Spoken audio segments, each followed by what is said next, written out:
안녕하세요, 여러분.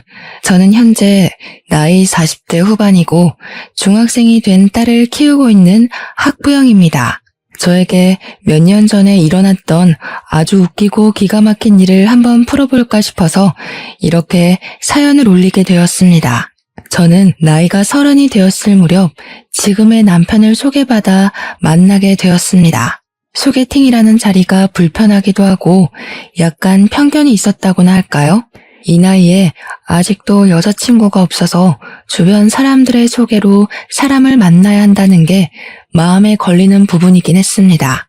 간곡한 지인의 부탁에 자리를 나가게 되었는데 상대방은 연봉도 꽤 높고 키도 183cm나 되고 얼굴도 훈훈하게 생긴 34살의 남자였습니다.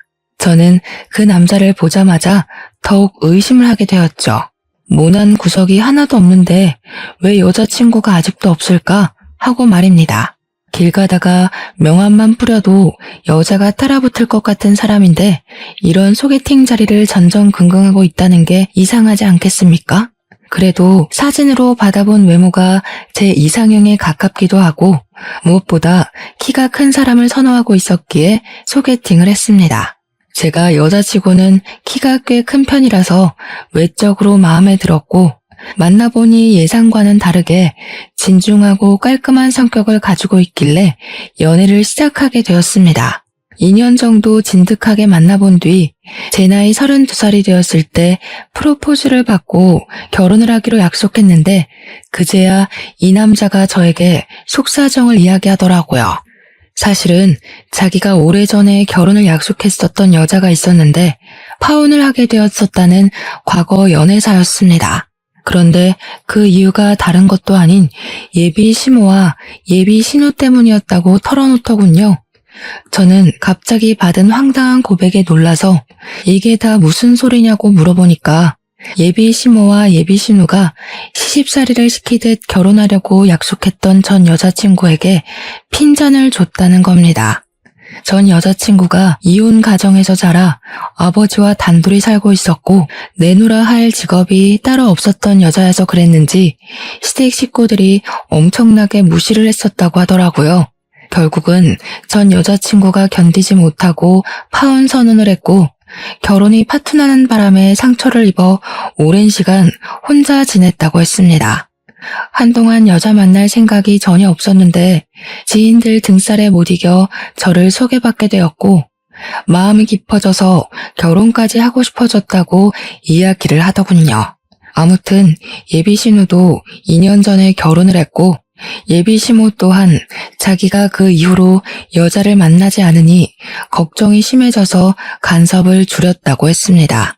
앞으로는 절대 참견하지 않겠다는 조건을 걸고 결혼을 하겠다고 허락을 받아왔으니 저에게 걱정을 하지 말라고 이야기를 하긴 하더라고요.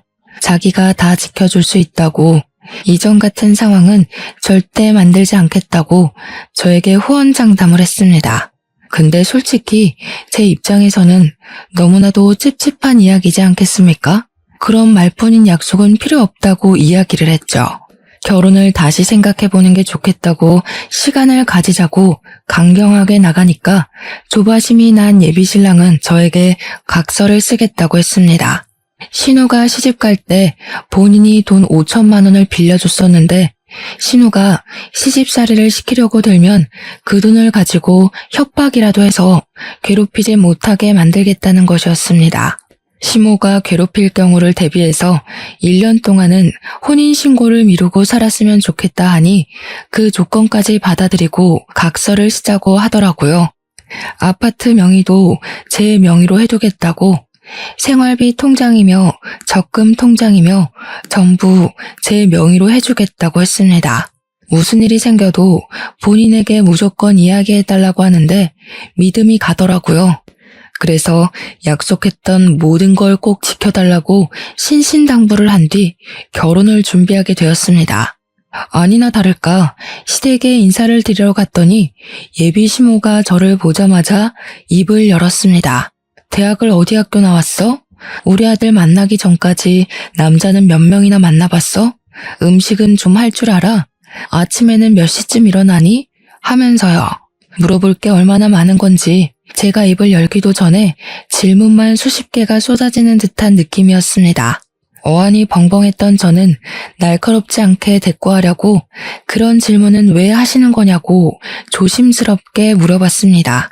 그랬더니 예비 시모가 하는 말이 자기가 궁금해서 물어보는 건데 왜 라는 말은 왜 하는 거냐고 하더라고요. 저도 밀리지 않으려고 질문하시는 내용이 조금 이상한 것 같다고 대답했죠. 그때까지만 해도 예비 시모를 최대한 존중하려고 노력했습니다.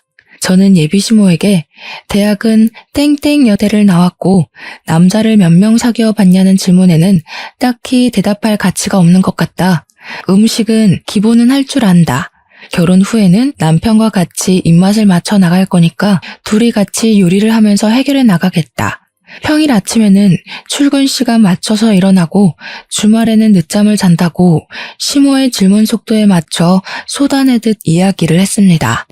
그러니 예비 시모는 한술 더 떠서 대학은 마음에 드니까 합격. 근데 남자 관계는 마음에 썩 안 드네? 하시더라고요. 제가 아무 소리 안 하고 가만히 있으니까 저를 빤히 보더니 근데 왜 음식을 우리 아들이랑 같이 하겠다는 거니? 하시는 겁니다. 그래서 저도 속으로 더 이상 대우를 해줬다가는 내가 말리겠다 싶어서 웃으면서 대답했죠. 그럼 어머님이 같이 해주시게요? 매일 저녁마다 저희 집으로 오셔서 반찬 해주시는 거예요? 했더니 시모가 끙 하시면서 아무 말도 못 하시더라고요. 저한테 주말에도 일찍 일어나라고 하시면서 시댁에 게으름 피우면 안 된다고 평일이랑 똑같이 일어나라고 말도 안 되는 트집을 잡더라고요. 알겠다고 대신 남편이랑 같이 아침부터 일찍 일어나서 운동도 하겠다고 했더니 자기 아들은 피곤해서 주말에는 쉬어야 한다고 호들갑을 떨더라고요. 저도 일하는 사람인데요. 그럼 저도 쉬어야 하지 않을까요? 자기야, 우리 주말에는 배달 음식 시켜 먹으면서 좀 쉬자 했죠. 제가 평소에 되바라진 애는 절대 아닌데 남편이 시댁에 방문하기 전에 저에게 언지를 했던 내용이 있었잖아요. 고부간의 갈등이라든지 시집살이라든지 거기다가 자기가 무조건 제 편을 들어주겠다고 각서까지 썼으니까 뒤는 보지도 않고 일단 지른 거죠. 속으로 이렇게까지 이야기해도 되나 싶긴 했지만 가만히 있으면 우습게 볼 것 같더라고요. 일부러 더 되바라진 척 해가면서 할 말 다 하고 나니까 속은 엄청 시원했습니다. 시모랑 어영부영 대치하는 상황에 뒤늦게 그 자리에 예비 신우가 왔습니다. 저를 현관 입구에서부터 아래 위로 쓱 한번 훑어보더니 어머, 이 아가씨가 결혼한다던 그 아가씨야? 하더라고요. 제가 그냥 안녕하세요 하고 인사를 하니까 예비 신우가 잘 됐다면서 안 그래도 자기가 시모 용돈 문제로 할 말이 있었다고 하는 겁니다. 아니, 결혼도 아직 하지 않았고 처음으로 인사를 드리러 온 자리에서 무슨 용돈 이야기를 하나 싶었죠. 제가 떨떠름하게 있으니까 예비 신우가 저한테 결혼하고 나면 용돈은 어떻게 할 거냐고 대놓고 물어보더라고요. 자기는 외벌이라서 그동안 30만 원씩 드리고 있었는데 저랑 예비신랑은 맞벌이니까 매달 70만 원씩 주면 딱 100만 원이지 않겠냐고요. 시모가 생활하는데 그 정도 용돈은 있어야 넉넉하지 않겠냐고 하면서 100만 원 맞추는 거 찬성이지? 하시더라고요. 저는 솔직하게 말했죠. 그게 다 무슨 소리냐? 70만 원을 매달 드리는 건 우리도 힘들다고요. 솔직히 남편 연봉이 1억이긴 하지만 세금도 떼야 하고 애도 낳아 키울 거 생각해야 하고 신혼집도 대출받아 구할 건데 그 돈 갚으려면 한 푼도 아까운 상황이잖아요. 돈 나갈 일이 한두 가지가 아닌 마당에 매달 70만 원씩 눈 뜨고 코 베인다고 생각하니 몸서리가 쳐지더군요. 그런데 그때 딱 구세주처럼 예비 시부가 나타나서는 예비 신우한테 한 소리 하시더라고요. 너네 집은 30만 원 내면서 둘째네는 왜 70만 원 내라고 하냐고요. 둘째네도 맞춰서 30만 원만 내면 되지. 그 정도는 줄 수 있지 않냐고. 거기다가 우리 집만 받아서 되겠냐. 사돈댁도 챙겨야 할 거 아니냐 하셨습니다. 그러니까 신우가 왜 다 된 밥에 재를 뿌리냐고 보면 아빠는 나만 미워하더라 하면서 나는 우리 엄마 아빠한테만 용돈 주잖아. 뭐하러 출가 외인이 처가댁을 생각해? 하면서 저를 은근히 흘겨보더라고요. 제가 한 건 잡았다 생각해서 예비 신우도 출가 외인이면서 지금 친척만 챙긴다고 하시네요 뭘 이라고 했어요. 그러니까 시부가 제 편을 계속 들어주시면서 우리 사위는 부모님이 다 돌아가셔서 챙길 곳이 없어서 그런 거 아니냐고 그럼 네가 70만 원 내라 하셨습니다. 신우가 놀래서 자기네 형편에 무슨 70만 원을 내라고 하는 거냐고 했습니다. 그러자 시부가 콧방귀를 끼면서 너네 형편만 따질 줄 아는 거냐고 애들 일은 애들이 알아서 할 거니까 괜히 쫓지 말고 신경 쓰지 말라고 하더군요. 그 말을 듣는 순간 저는 깨달았죠. 시부만큼은 내 편이구나. 비빌 언덕이 있다. 결혼해도 괜찮겠다 하는 것을요. 신우가 입을 삐죽이면서 시모 눈치만 보고 아무 말도 못하는 걸 보니까 시부 말이 최고구나 하는 걸 느꼈습니다.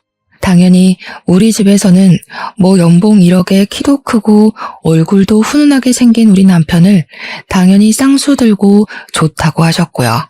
앞으로 잘하겠다고 절을 하는 남편의 뒤통수를 보면서 이 사람 하나 믿어보고 결혼하자 하고 결심했습니다.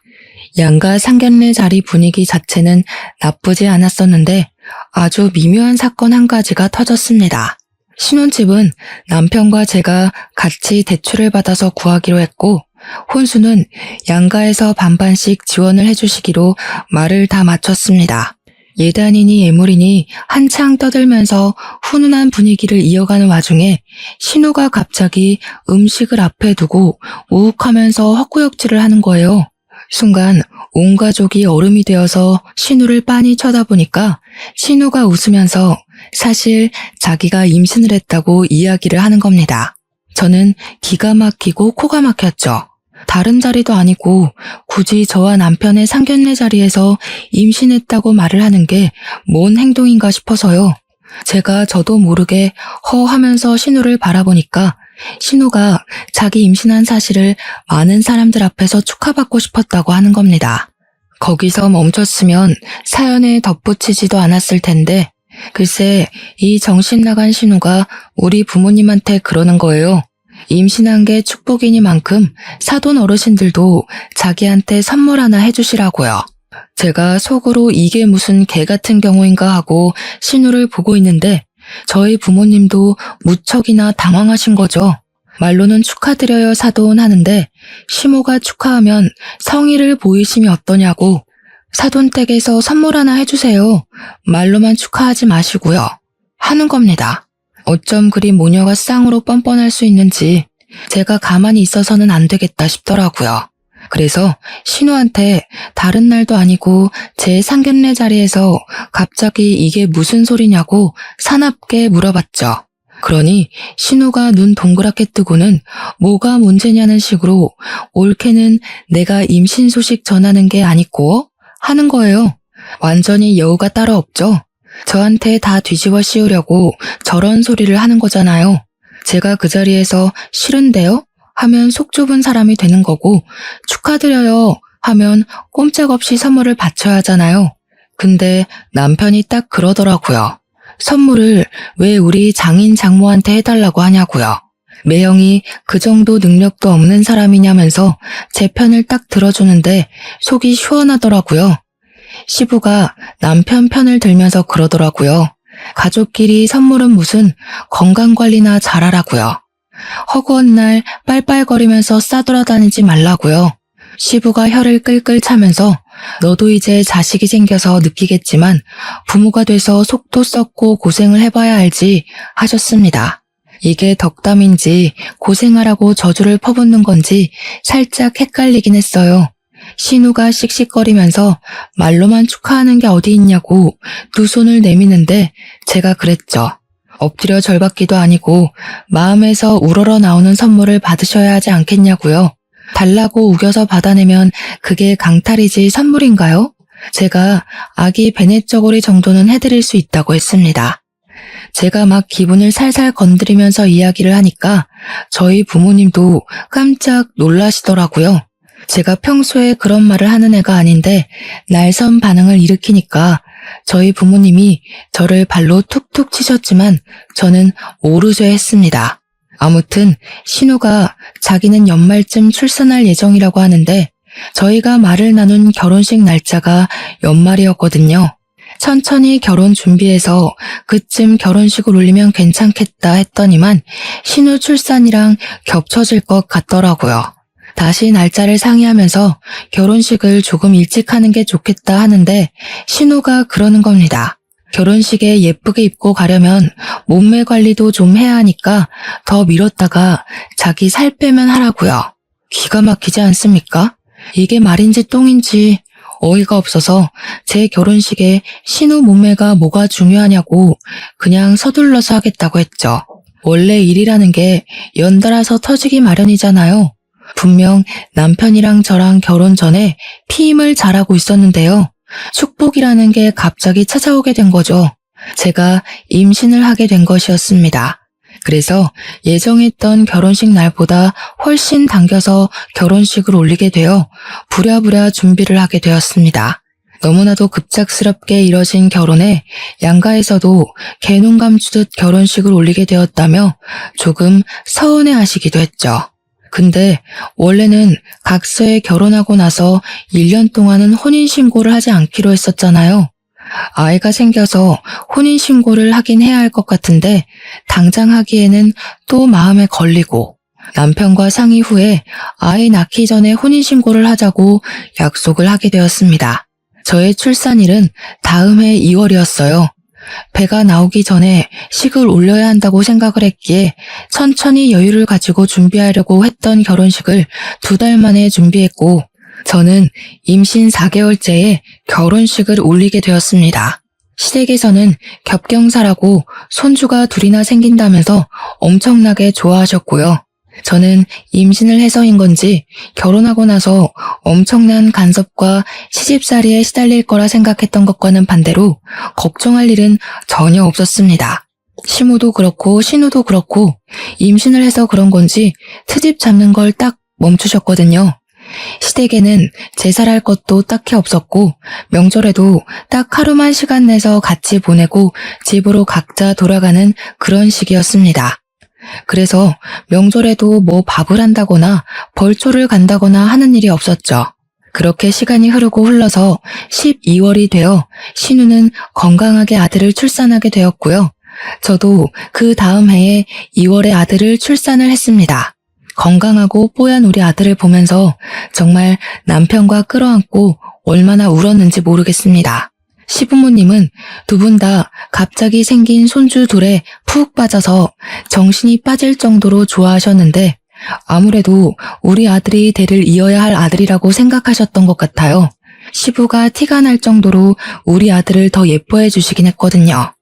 과자를 사 먹으라고 용돈을 마구마구 찔러주셨고요.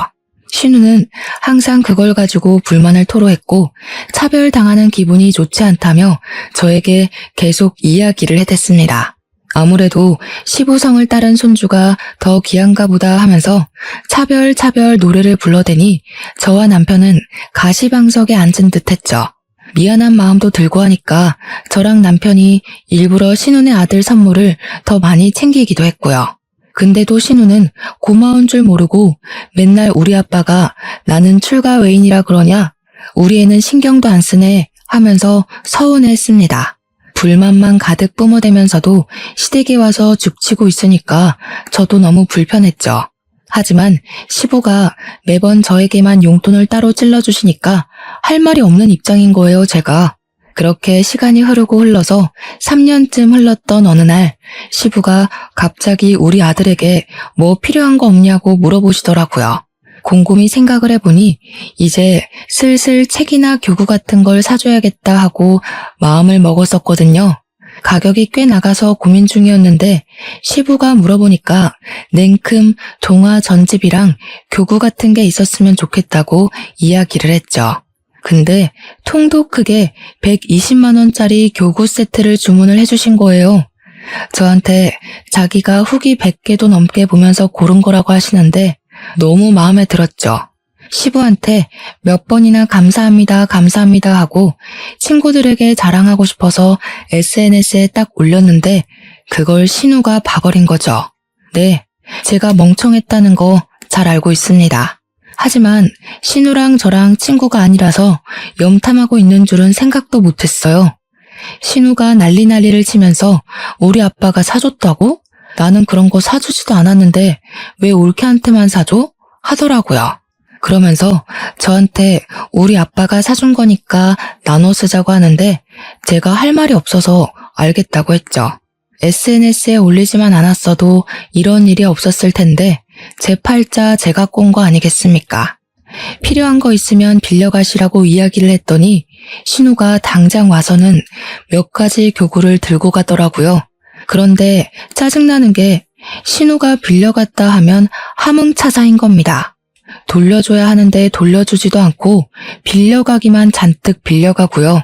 제가 신우가 뭘 빌려갔는지 하나하나 체크를 해놨었거든요. 근데 한 10개 빌려가면 돌아오는 건 7, 8개밖에 없는 겁니다. 도둑놈도 아니고 빌려달라고 할 때마다 빌려줬는데 왜 들고 오지를 않는 건지. 거기다가 낙서 같은 것도 해오고 잘 떨어지지도 않는 스티커를 잔뜩 붙여오기도 하고요. 아무리 가족이라지만 남의 것인데 깨끗하게 다룰 생각은 안 하고 일부러 더 저러는 것 같았습니다. 당연히 저도 참지 않고 신우한테 막 뭐라고 했죠. 빌려간 건 10개인데 오는 건 왜 7, 8개밖에 없냐? 이 낙서들이랑 스티커는 다 뭐냐? 우리 아이 교구랑 책에다가 왜 조카 이름을 적어두냐고요. 자기 것인 거 마냥 이름 적어두는 건 진짜 선 넘는 일 아닌가요? 너무 열이 받더라고요. 한번 빌려가면 상태가 너무 최악이 되어서 돌아오니까 우리 아들이 속상해한다고 집에 있는 거 전부 깨끗하게 닦아서 돌려달라고 했습니다.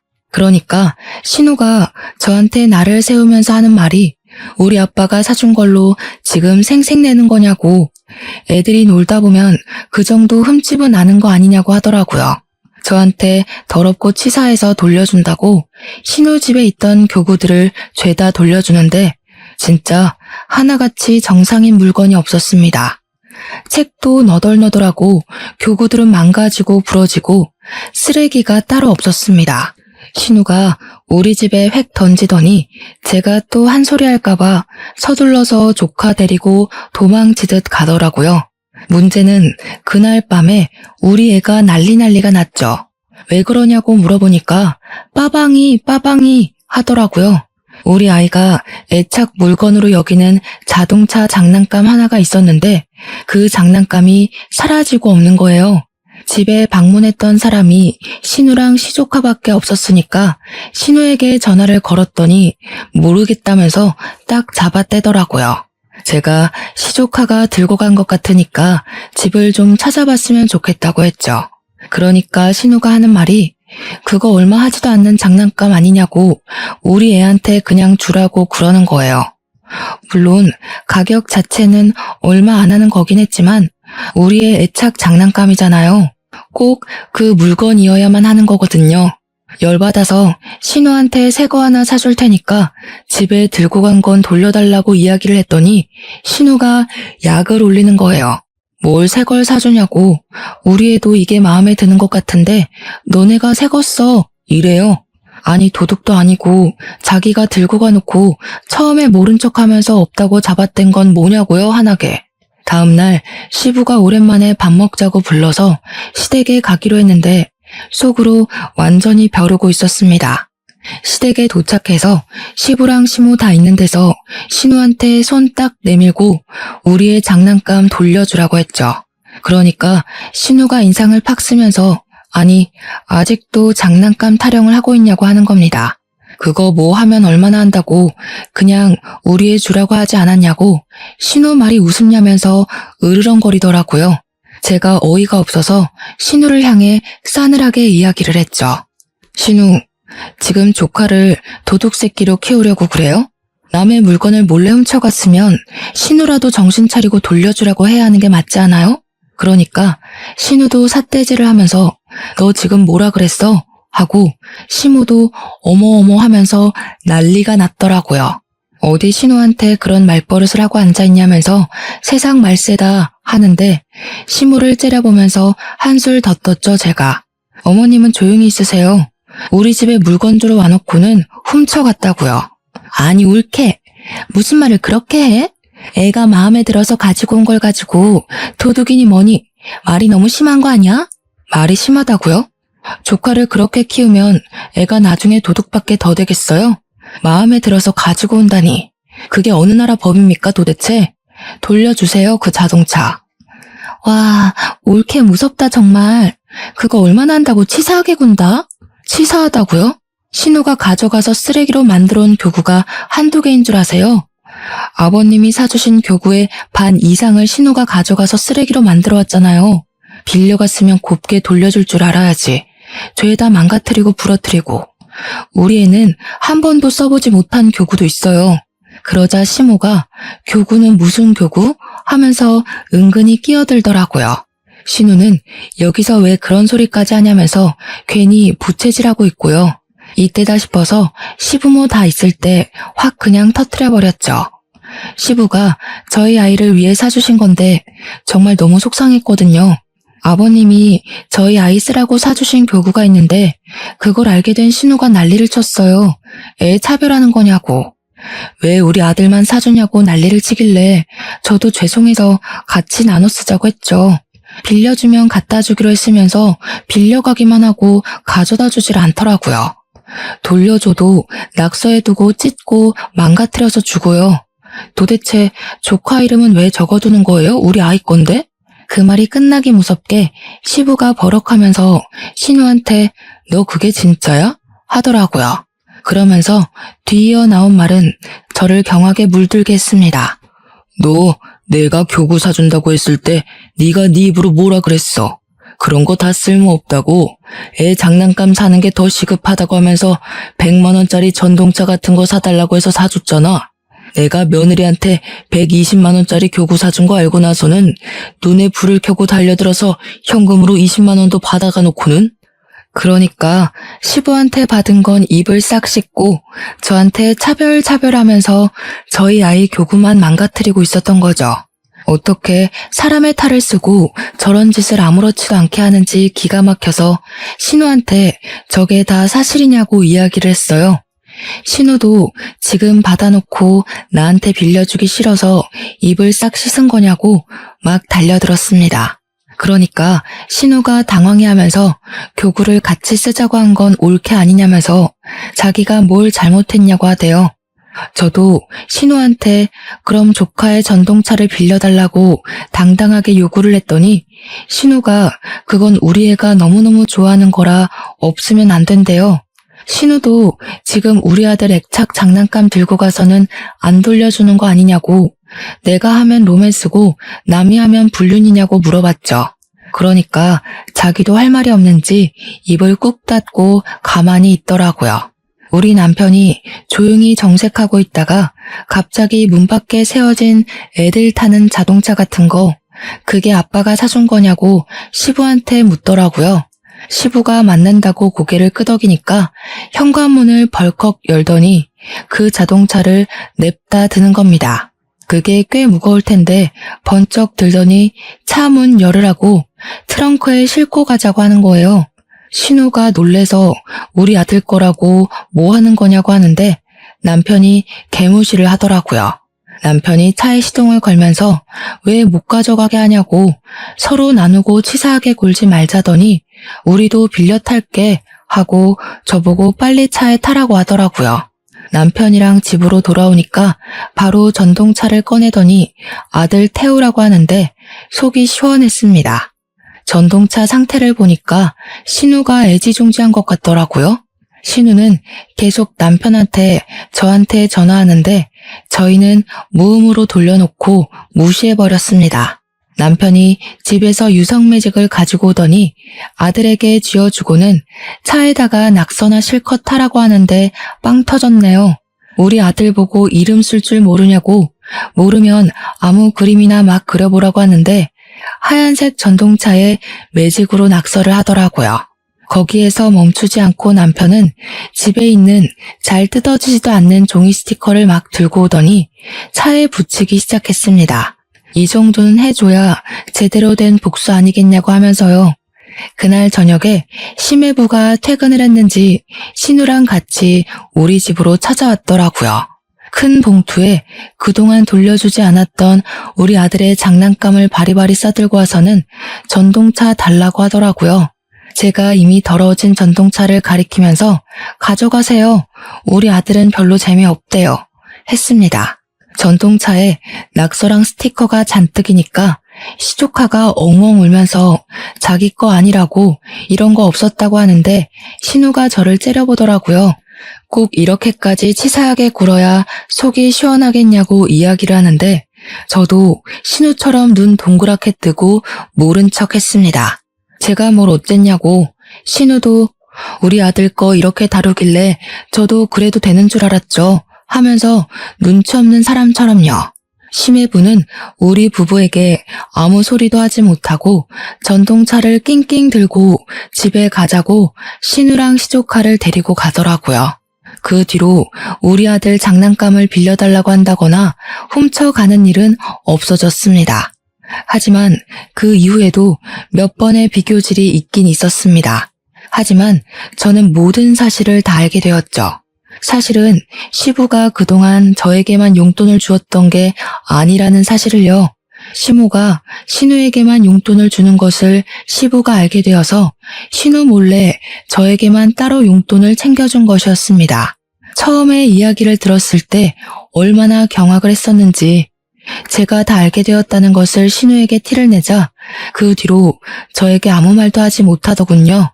아이들이 커서 어린이집에 가고 유치원에 갈 때에도 고민 끝에 저희 아들을 영어 유치원에 보내기로 결정을 하고 이야기를 하니 돈으로 유세 떤다고 난리를 치더라고요. 저희 돈으로 저희 아들을 영어 유치원에 보내겠다는데 신우가 왜 거품을 물고 달려드는지 결국에는 신우도 저희 보란 듯이 시조카를 영어 유치원에 보내기로 했다고 하면서 없는 형편에 사치를 부리더군요. 꾸역꾸역 유치원을 졸업하고 나서 초등학교에 입학을 하고 난 다음 또다시 일이 터졌습니다.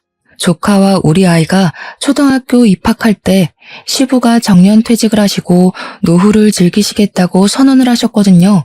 우리 시부의 취미가 난 가꾸기, 꽃 심기 이런 것이었는데 정년퇴직을 하시고는 등산을 다니시기 시작하셨어요. 근데 등산이라는 게 보통 주말에 하는 취미잖아요. 주말마다 시부가 나가니까 시무가 은근히 저랑 신우를 붙잡고 시부가 바람난 것 같다고 하시더라고요. 제가 기가 막혀서 시부가 그럴 사람이냐고 나이도 벌써 70대 중반인데 바람은 무슨 바람이냐고 했죠. 그렇게 걱정되시면 시무가 따라서 등산에 가면 되는 거 아니냐. 부부 등산도 많이 하더라 하니까 일 없다 하시대요. 시무가 뚱뚱하시거든요. 운동하는 걸 엄청나게 싫어하시니 그럴 수밖에요. 시조카가 초등학교 3학년이 되고 우리 아이가 초등학교 2학년이 되었을 때쯤 발육 상태에 차이가 나기 시작했습니다. 제가 여자치고는 키가 큰 편이라고 했었잖아요. 제 키가 169cm거든요. 우리 남편의 키는 183cm고요. 시부랑 시모도 키가 꽤 큰 편인데 신우만 혼자 키가 157cm로 작은 편이었습니다. 심해부의 키도 저랑 눈높이가 비슷한 걸로 봐서는 160 후반대거나 딱 170 정도로밖에 보이지 않았고요. 그러니까 우리 아들은 초등학교 2학년임에도 불구하고 키가 130cm였거든요. 근데 시조카는 키가 훨씬 작았어요. 3학년이라고 해도 개월수 자체는 2개월밖에 차이가 안 나긴 하지만 키가 113cm밖에 안 됐거든요. 누가 봐도 우리 아들이 형처럼 보이고 그래서 신우가 키 가지고 엄청 스트레스를 받아 했었습니다. 그런데 우리 아이가 발육 상태가 좋은 만큼 밥을 정말 많이 먹고 가리는 것 없이 참 잘 먹어요. 저랑 남편이 부부 동반으로 일이 있어서 어쩔 수 없이 시댁에 하루 아이를 맡겼는데 그날 신우도 시댁에 조카를 데리고 방문을 한 거죠. 그날 저녁에 시부모님께 아이를 봐주셔서 감사하다고 인사를 드리고 집에 왔는데 애가 배가 고프다고 밥을 달라고 하는 겁니다. 저녁 안 먹었어? 하니까 짜장면을 먹긴 했는데 배가 고파 죽겠대요. 왜? 얼마 못 먹었어? 하고 물어보니까 자기는 매운 걸 전혀 먹질 못해서 짜장면을 시켰고 시조카는 매운 걸 워낙 잘 먹는다고 짬뽕을 시켰대요. 근데 막상 음식이 도착하니까 짜장면이 먹고 싶다면서 반을 덜어 가더라는 겁니다. 우리 아이가 매운 거 못 먹는 걸 뻔히 알면서 짬뽕을 먹으라고 덜어주더래요. 아이가 결국 짜장면 반 그릇으로 저녁 내내 시간을 보냈으니 당연히 배가 고팠던 거죠. 시조카는 짜장면에 짬뽕까지 다 처먹었다고 하는데 짜증이 확 나더라고요. 키 차이는 그렇게 나는데 시조카가 몸무게는 훨씬 더 많이 나가거든요. 소화비만 판정을 받을 정도로 몸이 퉁실퉁실했어요. 우리 아이에게 밥을 차려주면서 다음부터는 나눠 먹기 싫다고 하던가 아니면 곱빼기로 시켜달라고 이야기를 하라고 했죠. 한 3주쯤 지나서 부부 동반 모임에 참석하느라 아이를 또 시댁에 맡기고 모임이 끝난 뒤 데리러 가니까 우리 아이 표정이 좋지 않더라고요. 혹시 오늘도 짜장면 먹었어? 하니까 신우 눈치를 슬쩍 보면서 고개를 끄덕이는데 먹는 걸로 치사하게 굴었구나 싶었습니다. 시댁에 신우랑 시조카, 시모까지 다 있어서 거기서 이야기를 꺼냈죠. 우리 애도 짜장면 한 그릇 다 먹을 수 있는 아이라고 시조카에게 반 덜어주고 싶으면 앞으로 우리 아이는 곱빼기로 시켜줬으면 좋겠다고요. 그랬더니 우리 아이가 울먹이면서 곱빼기를 시켜달라고 했더니 소화비만 된다고 안 된다면서 말렸다는 겁니다. 제가 진짜 너무 화가 나서 시조카를 보면서 말을 했죠. 누가 누구 보고 비만 타령을 하는 거냐고요. 그러니까 신우가 지금 우리 애 들으라고 한 소리냐면서 눈에 불을 켜고 달려들더라고요. 지금 우리 애가 비만이라는 거야? 뭐야? 안 그래도 학교에서 6개월마다 체중 검사하는데 애가 자꾸 비만으로 떠서 스트레스 받아 한다고. 우리 애 앞에서 상처 주지 말고 말 좀 가려서 할 수 없어? 어머, 비만 맞잖아요. 학교에서도 살 빼라고 줄넘기를 강제로 시킨다면서요? 벌써 그러면 어떡해요? 보아하니까 식탐까지 있는 것 같은데. 너 그러면 살 못 뺀다? 근데 그 순간에 등산을 다녀온 시부가 현관문을 열고 들어오셨습니다. 시조카를 보면서 벌써 비만이면 어떡하냐고, 먹는 것부터 조절을 해야지 짜장면을 먹이면 어떡하냐고, 열량도 높은 음식이라고 2차 잔소리를 시작하셨습니다. 그러니까 신우가 키 크려면 가리는 것 없이 먹어야 하는 거라면서 비만은 무슨 비만이냐고 이거 다 키로 갈 거라고 하더라고요. 그래서 제가 풋 하는 소리를 일부러 내면서 웃었죠. 신우, 키는 유전인 건 몰라서 그래요? 신우도 작고 심해부도 뭐 아무튼 먹는 거 조절하는 게 좋을 것 같아요. 거기다가 운동을 해야 애 키가 클 텐데 이야기 들어보니까 주말 내내 시댁에서 휴대폰만 본다면서요? 그것도 누워서요. 시부가 듣다 안 되겠는지 시조카한테 앞으로 주말마다 할아버지 따라서 등산을 가자고 했습니다. 그러자 시조카가 기겁을 하면서 등산 죽어도 싫다고 하는 거예요. 시부가 등산이 얼마나 좋은 운동인지 아냐고 같이 가면 재밌을 거라고 하니까 시조카가 거기서 폭탄을 딱 던진 겁니다. 할아버지, 등산 가서 여자 만나는 거라던데 할머니랑 엄마가 할아버지 바람났다고 그랬어. 그 말에 당연히 집안 사람들 표정이 싹 굳고 사색이 되었죠. 저는 그런 이야기를 애 앞에서 했다는 것도 너무나도 놀랍고 신우랑 시모의 머리가 어떻게 된 건 아닐까 하는 생각이 절로 들었습니다. 시부가 너무 놀라서 눈을 껌뻑껌뻑 하더니 얼굴이 새빨갛게 달아올라서 시모랑 신우를 향해 소리를 치셨습니다. 뭐가 어쩌고 어째? 하는데 정말 집안에 접시가 깨져나가겠구나 싶을 정도로 큰 소리였습니다. 시모가 놀래서 아니 그게 아니라 하면서 변명을 할 준비를 하고 신우는 서둘러서 시조카의 입을 틀어막았습니다. 저와 남편 그리고 우리 아들은 놀래서 아무 소리도 못하고 가만히 서 있었죠. 시부가 팔을 부들부들 떨면서 시모에게 삿대질을 했습니다. 이 인간들이 뭐가 어쩌고 어째? 바람? 이 할망구가 노망이 났나? 내가 등산을 같이 가자고 할 때는 죽어도 싫다고 하더니 바람이 뭐? 첫째 너는 생각도 없이 그걸 지 자식 있는 데서 씨부리고 있어? 부끄럽지도 않아? 뭐 잘난 소리라고 지 입으로 떠들어 제껴? 아니 아빠, 그냥 농담 삼아서 한 말인데 뭐 이렇게 화를 내고 그래. 아빠가 주말마다 등산에 가니까 그냥 우리끼리 우스갯소리로. 농담할 게 따로 있지. 얘 며느리야, 너도 이 헛소리를 들은 적 있냐?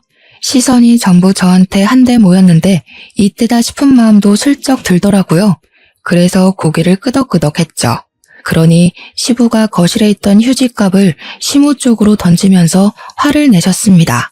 이 인간들이 단단히 노망이 났다고 당장 병원에라도 가둬야 하는 거 아니냐고요.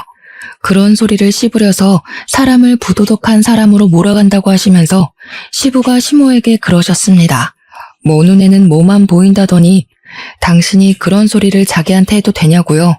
그 말에 시모가 사색이 되어서 왜 또 옛날 이야기를 꺼내고 그러냐고 하는데 저랑 남편은 영문을 몰라서 시부모를 쳐다만 봤죠. 이 옆에 내가 몇 년 전에 바람이 났을 때도 내가 눈 꼭 감고 한번 넘어가 줬는데 이제는 나를 바람난 인간으로 몰아?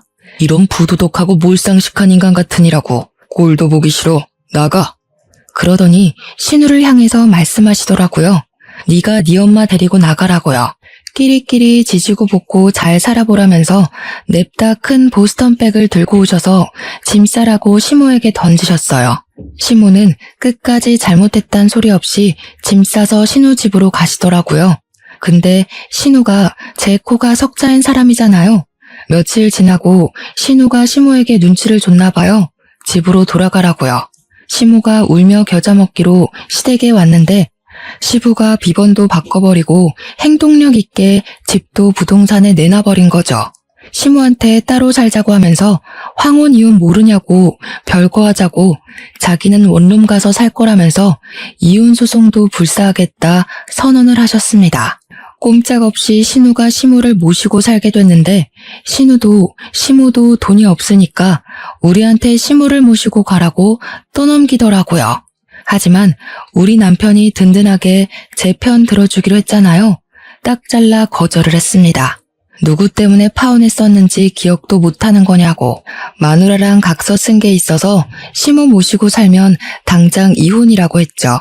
신우가 어이없어 하면서 그럼 매달 생활비라도 보태주라고 하면서 남편한테 둘 다 자식이니 그 정도는 해야 되지 않겠냐고 했대요. 우리 남편이 와이프에게 물어보겠다고 하면서 저에게 뭘 물어보는 신용을 하더니 바로 신우한테 그러대요.